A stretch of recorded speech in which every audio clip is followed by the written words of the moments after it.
අර්සස් බගන්දර මේ වලින් අපි හැමෝම විඳවනවා, හිතින් විඳවනවා. සමහරව කතා කරන්න කැමති නැහැ.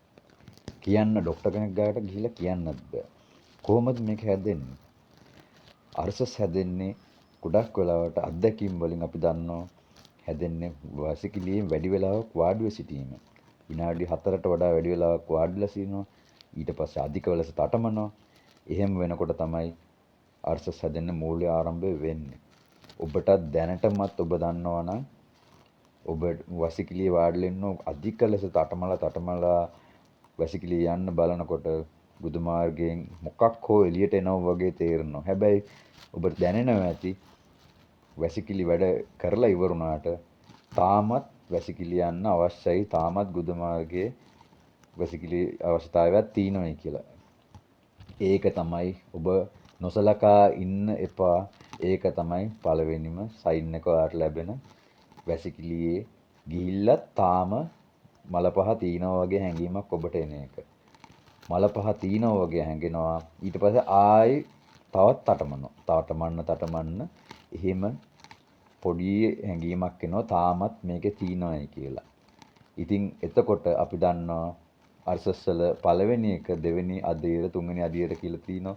පළවෙනි එකේදී බඩ අගුද මාර්ගයේ උඩින් ගුද මාර්ගයේ එළියට එන්නේ නැතුව අර්සස් ගෙඩිය ඇති වෙලා ගුද මාර්ගයේ මල පහ හිර වෙන්න පටන් ගන්නවා. ඔන්න පටන් ගන්නවා.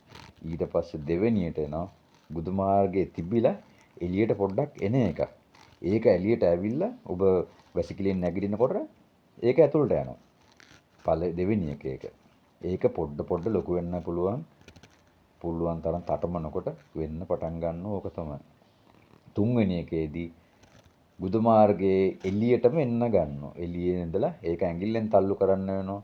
ඊට පස්සේ සමහර වෙලාවට බුදු මාර්ගය ඇතුළට යන්නේ නැහැ ඒක එන කෑල්ල. ඒ එන්නෙම අපේ ඇඟේම තියෙන ශරීර අවයවයක් එන්නේ. ඔබ තටමනකොට සමහරට ඇඟ හිරි වැටලා යනවා වගේ වෙනවා. ඊට පස්සේ අධික ලෙස තරහ යන එක තියෙනවා. ඊට පස්සේ තවත් තටමන්න ඕක ලොකු වෙලා ඉවරලා හිර වෙලා ඊට පස්සේ බඩ පුරවලා දානවා টয়ලට් යන්නේ නැහැ. ඊට පස්සේ කරන්න තියෙන හැම දෙයක්ම කරන්න වෙනවා. දහමන්දරකම් ඔක්කොම කරන්න වෙනවා টয়ලට් එක. ඔබට ගොඩ මාර්ගයේදී මලපා එළියට යවා ගන්න. අත්දැකීම් වලින් අපි දන්නවා මෙන්න මේක තමයි වෙන්නේ.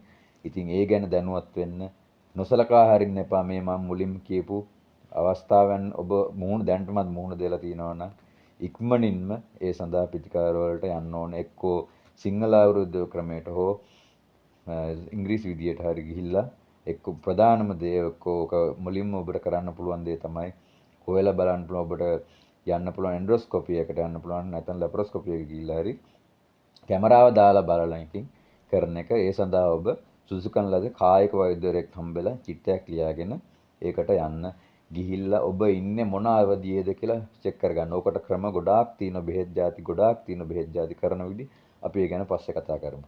ඔය හැමෝටම නිරෝගී සුවය පිරේවා, නිරෝගී සුවය ලැබේවා කියලා ප්‍රාර්ථනා කරනවා.